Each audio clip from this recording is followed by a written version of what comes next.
Welcome to Nothing But Dicta, the podcast where everyone has an opinion and you get to hear it. Today, we're talking about 1L summer jobs. Can each of you introduce yourself and tell us where you worked your 1L summer? I'm Sonia, and I worked at Compassion Over Killing, which is a national animal rights nonprofit, and their current name, which they changed shortly after I left, is now Animal Outlook. My name is Victoria, and I work at Homeani PC, which is a small immigration law practice. My name is Tracy. I interned at the Department of Labor in their Civil Rights Division. My name is Mareena, and I interned at the U.S. General Service Administration. My name is Andrew. I worked at the U.S. Securities and Exchange Commission. I interned at the Department of Homeland Security my first summer. Can you guys just talk briefly about how you found that summer job? I found my summer job because I worked there for 5 years before law school, so I'm excited to go back this summer after 1L to kind of get some different assignments and approach the work with like a new perspective. So, it's important if you are working before you go to law school to keep in touch with your former supervisors in case you want to go back to that role.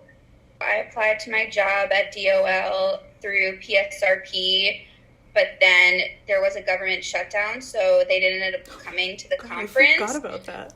So then I just applied online after I got my 1L grades. I sent the hiring manager an email so that they would have another way to see my application, and got a response from that. I did mine through CORE. I think it was like maybe in March. Like it was probably later than people had started to get summer jobs. So like, don't be worried if you don't have one at PSRP or like February. I think I got mine in like March or April. I guess I found mine mostly, I would say luck, because I applied probably to 100 different places online and like USA Jobs, but it's a really good place to find like government placements. I just went on CORE and applied to DHS. I don't even remember how many jobs I applied to. I did not apply to 100, I'll tell you that much. I applied through PSRP. I didn't really know what I was looking for, and I had been a vegetarian for about 5 years. So when I saw an animal rights organization, I thought that I might have a nice little special in to that because of a shared dietary connection or value, and it ended up working out really well. And now I found kind of a home in animal law. I found something that I really enjoy. So it was pure luck, honestly. What do you wish you had known about the job application process? I'll start. Different things work for different people. Like some people will apply to 100 jobs. Some people will know that they have a summer job. It's kind of important not to really pay attention to what other people are doing and focus kind of on your stuff. And then the other thing that I wish I had realized, no one's going to really consider you before you get your 1L grades. So not really a huge point in applying to a lot of jobs before. So one thing I wish I had known is it doesn't really matter what you do your 1L summer. So I wish I had taken this more of an opportunity to like try something I wasn't sure about, but like may have been interested in. 'Cause don't expect to get paid your 1L summer. I would say that's important to note, and that's totally fine. I think especially if you're going to do something like Mareena's saying, where you're kind of branching out and trying something new, which I definitely think you should do.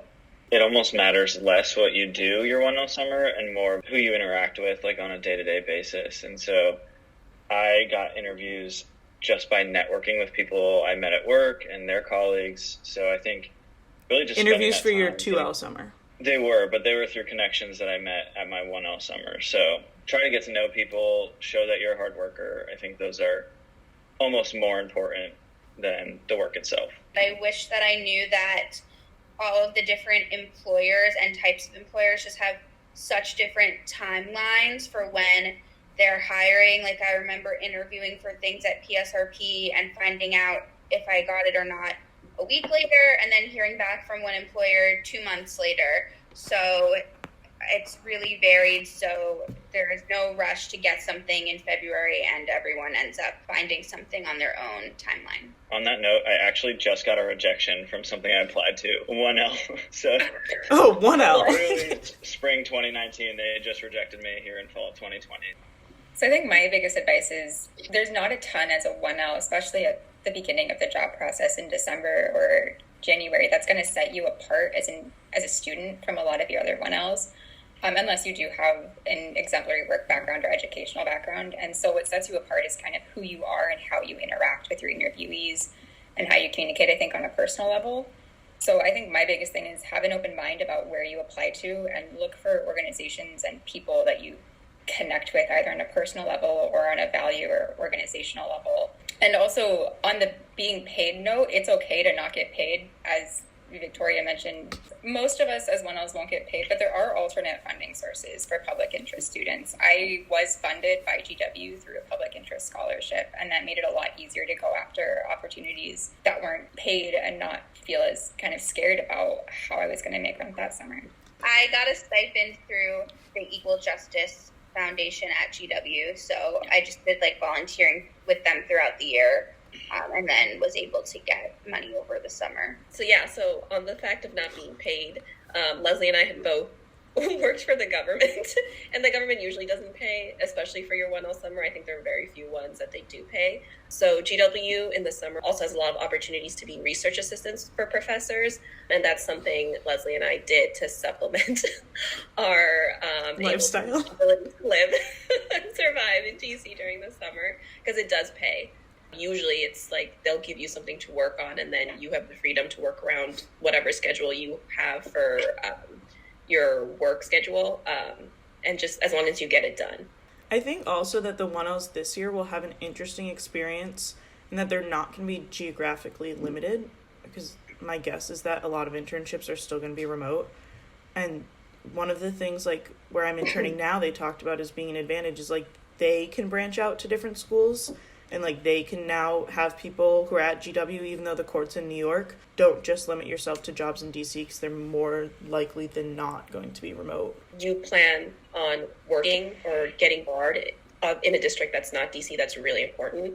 I want to go back home to New York, and that's where I want to be barred. And so for next summer, I'm looking for things that are in New York. And I think even though it's, like, a very not fun time for school, this is one of the benefits that's coming out of it. What do you think is the most important skill or mindset to bring into your 1L summer job?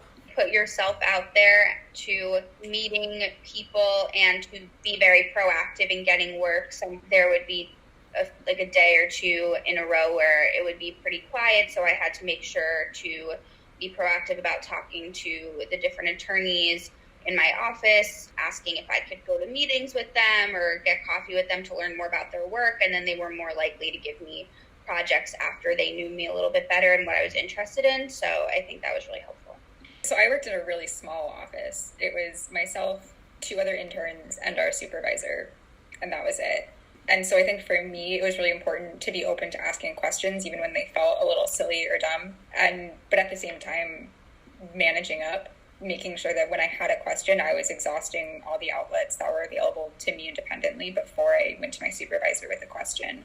So really showing my supervisor and showing anyone else in the office that I was willing to do the work and put in the effort, but also that I was, dedicated to finding an answer if that meant seeking out help. For me, I was going back to an office where I had already been working, but this time I was going back in a different capacity, and I wanted to make sure that I was getting different assignments that were reflective of that, and sometimes I had to be more proactive.